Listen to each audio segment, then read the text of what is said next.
2 ঘন্টা বেটার বেখামায় ফেলা রাখ কি টেকায় কোনো কতটুকু হালাল নাই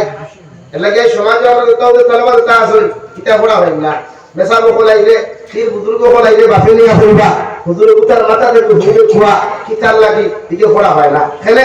দুষ্ট হুজুরম নাই দুষ্টার না ইকু যে ফাউন্ডেশন থেকে প্রোডাকশন হইছে এই জায়গায় তেল হারাম এই জায়গার থেকে ইকু জমিনও আইছে যে মগজ থেকে ইকু জমিনও আইয়া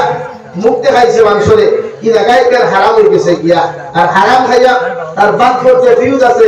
স্মরণ শক্তির যে বাল্ব আছে এটা আপনারা হারাম খাওয়াইয়া ফিউজ ভরে দিছে এর লাগি মেসাবে বাইরেইতে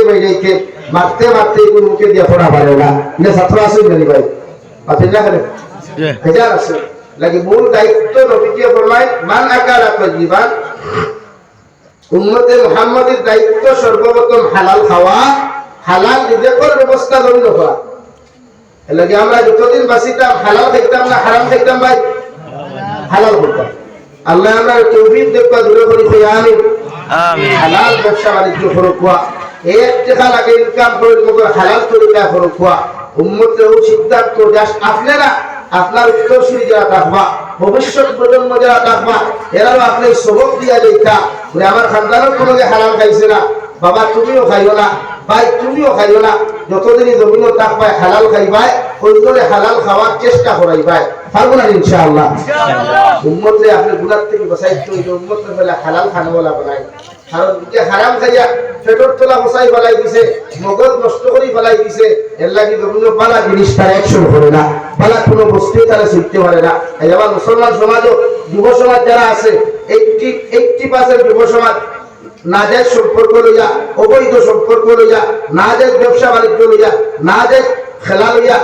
80% যুব সমাজ আজকে বেকার হইয়া তার ফিউচার টেনশন নাই তার ভবিষ্যৎ সুন্দর হইতো চিন্তা তার নাই চিন্তা কোনটা হে কিলা রিস বানাইতো হে কিলা গুনাহ করতো হে নারী জাতির পিছনে বাইক লইয়া এলটো লইয়া বিভিন্ন গাড়ি লইয়া ঘুরিত কিলা মন মস্তিষ্ক তার রক্ষা লাগে হেও গুনাহ খাজো গিয়া উন্মুক্ত তার দেখা দেখি আরে ছেলেও দম্ন নষ্ট আমার মুস্তাফা আমার বুজুর্গ হল বিশ্ব নবী মুহাম্মদুর রাসূলুল্লাহ সাল্লাল্লাহু তাআলা আলাইহি ওয়াসাল্লাম ফরমান নাম্বার 2 ওয়ালিনা ফি সুন্নাহ যত উম্মতে ধরলে সুন্নতের উপরে আমল করবে সুন্নত দিয়া নিজের জীবন খান্তনের মধ্যে রঙিন করবে মাথা থেকে পাও পর্যন্ত তোমার সুন্নত ওয়ালা লেবাস হওয়া যাইব তোমার ব্যবহারের মধ্যে সুন্নতের গন্ধ হওয়া যাইব তোমার হাঁটার মধ্যে সুন্নতের গন্ধ হওয়া যাইব আমি নবী মুহাম্মদুর রাসূলুল্লাহ সাল্লাল্লাহু তাআলা আলাইহি ওয়াসাল্লাম কইয়ার কিয়ামতের ময়দানে তোমরা আমার লগে জান্নাতে যাইবা সুবহানাল্লাহ কই ধরনের সুন্নাত আছে উম্মত 99% উম্মত মুকদারি হইতা নাই 1% উম্মত মুকদারি হইবা অথচ উম্মতে মুহাম্মদের দাড়ি রাখা সুন্নতে মুআক্কাদা উম্মতে মুহাম্মদের দাড়ি রাখে না যে দাড়ি নবী আকরাম সুন্নাত প্রত্যেকজন নবী আকরাম সুন্নতের দাড়ি রাখা ও সুন্নতটাকে উম্মতে মুহাম্মদের বঞ্চিত কারণ উম্মতে মুহাম্মদের যুব সমাজ এক মাইন্ড হয়ে গেছে গিয়া যে আমি যদি দাড়ি রাখি যে আমার মাঝে বুড়া হইবা আর বুড়া দেখে কোনো হরিণতে আমার অ্যাকসেপ্ট করতে নাই কোনো হরিণতে আমার লোকে হরিণ দিতে নাই কোনো হৌরাইতে আমার লোকে হরিণ দিতে নাই এটা মাইন্ড হয়ে গেছে আমরা এর লাগে সবচেয়ে বড় যে সুন্নত নবী আকরাম দাড়ি রাখা এটা কি 99% উম্মতে মুহাম্মদের যুব সমাজ আজকে এই সুন্নতটাকে বঞ্চিত কথাটা রাইট না রং ভাই রাইট কথাটা রাইট না রং রাইট তাহলে আমার মাইন্ড হয়ে গেছে গিয়া যে আমরা কি যদি দাড়ি থাকে তো আমার মাঝে বুড়া হইবা বলা তো নবীর সুন্নত রাখলে যদি বুড়া হই আর আলগা থেকে কেউ তোমার মুরব্বি বেটা হইয়া যদি আরে সুন্নতে কাম দিলা বলে আসসালামু আলাইকুম সাসাদি বলা আসরি তে সব তো জানি জয় লাইক তো কারণ দাড়ি রাখলে তো ভয় নাই লাগি হয় না হলো যায় দু জাহানের নবী মুহাম্মদুর রাসূলুল্লাহ সাল্লাল্লাহু তাআলা আলাইহি ওয়াসাল্লাম ফরমায় আমিলা ফি সুন্নাহ যত মুসলমানের সুন্নত দিয়া তোমার জীবন ওখান রঙিন করবায় সুন্নত দিয়া তোমার জিন্দেগি ওখান বেষ্টন করবায় দুনিয়ার জন্য তোমার আমার আল্লাহ শান্তিময় জিন্দেগি দিব সুখময় জিন্দেগি দিব আর জমিন থেকে যখন দেখবে ভাই দুই জাহানের নবী বলেন আমার লোকে আমার এই সুন্নত পালন করনেওয়ালা যত উম্মত থাকবা যত উম্মত হল থাকবা কিয়ামতের ময়দানে কতজন উম্মত আমি নবীর লগে লগে জান্নাতে যাইবা কই সুবহানাল্লাহ আল্লাহ আই দাড়ি মাখ কই নাম্বার 2 লেবাস লাগানি সুন্নত কয় মুসলমানে পাঞ্জাবি লাগায় ওই মুসলমানের সেলোয়ার লাগায় নাই ফেসটা আপনি এটা মেসাব করে দিলেছেন আপনারা শুনতে আর আমরা উঠারে আপনারা সুন্নত আর আমরা সুন্নতে কেন করিয়া ওকে ফল মনে করি আমরা লাগাই আমি আপনাকে পেট লাগানি আপনার লাগি যেমন শরীয়তের হুকুম আমি জাবির হুসাইনের লোক পেট লাগানি শরীয়তের সেই হুকুম এখানে কোনো ডিফারেন্স আর পার্থক্য নাই আমি জাবির হুসাইনের লোকে জুব্বা লাগানি খরিয়া লাগানি যে শরীয়তের হুকুম আপনার লাগিও সেই শরীয়তের হুকুম কিন্তু আলাদা কোনো শরীয়ত নাই ডিসটেন্স আর ডিফারেন্স নাই কিন্তু আপনি লাগাইন না খেলে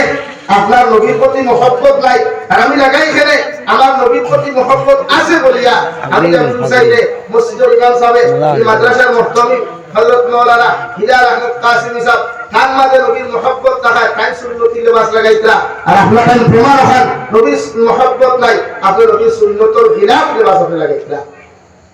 এবং হইবা হুজুর যে লেবাস প্যান্ট শার্ট এটা কি শরীয়ত সম্মত শরীয়তের ভিতরে লাগলে ওটা শরীয়ত সম্মত নয় প্যান্ট শার্ট লাগাইলে নামাজ হবে এটা একদল উলামা হল ও জমিনে এখনো আছে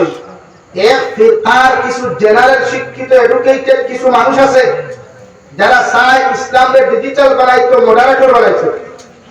বাত বুঝা যাননি ভাই আপনারা ফেসবুকে মাঝে মাঝে ফতুয়া পাইবা একদম মেসা বকল আছেন ফতুয়া দিবা যদি কুকুরের পায়খানা যদি লাগি যায় আপনার শাটো অথবা রঙ্গিত তাহলে শরীয়ত কি মেসাবে ফতুয়া দিতরা এই কুকুরের পায়খানা ওয়ালা রঙ্গি লইয়া শার্ট লইয়া আপনি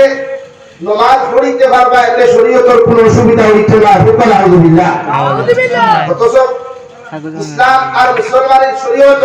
সবচাইতে নিকৃষ্টতম যদি কোনো জানোয়ার থাকে এই জানোয়ারের নাম হইয়া থাকলো কুকুর হাসান আলী ভাই কুকুর আপনারা বাড়ি খাবেননি কুকুর যার বাড়ির মধ্যে থাকে বিশ্ব নবী বলেন যত মুসলমানের ঘরের মধ্যে কুকুর নামক প্রাণী থাকে রে ভাই এই বাড়ির মধ্যে আল্লাহ রহমতের ফেরেশতা প্রবেশ করেন না কুকুর যে লালন পালন করা মুসলমানের লাগি যাই যায় নগর রাস্তাঘাটে পাইলে কুকুরটি আপনি মারতে না শরীয়তে না ফরিয়াদের আপনার পকেটে পয়সা থাকলে বিস্কুট লইয়া খাওয়াইতে পারবা ভাত লইয়া খাওয়াইতে পারবা মাংস খাওয়াইতে পারবা নগর আপনার বাড়ির মধ্যে সিকিউরিটি হিসাবে আপনার বাড়ির মধ্যে কুকুর নামক জানোয়ারকে লালন পালন করা আসল হারাম আলহামদুলিল্লাহ ভাইয়া ফতোয়া আরেক বিশ্ববিখ্যাত লেকচারার বিশ্ববিখ্যাত একজন স্কলার যারা আমার ভারতবর্ষের বহু যুবক হলে এলরে দেখতা করিয়া এলর লগে মুলাকাত করতা করিয়া এলরে ভাইতা করিয়া ভাগল টাইম ফতোয়া দিলাইলা যে যদি কোনো মানুষের রমজান মাসের ঠেলা চালায় তে এই ঠেলা চালানোর অবস্থায় রোজা না রাখাটা তার লাগি উত্তম এবং খাইতে কি আপনারা সারা নির্বাচনের সময় ঠেলা চালানি শিখুয়া আর রোজা খাইলে ঠেলা খাওয়া রোজা মানি উঠুয়া বলবো না ভাই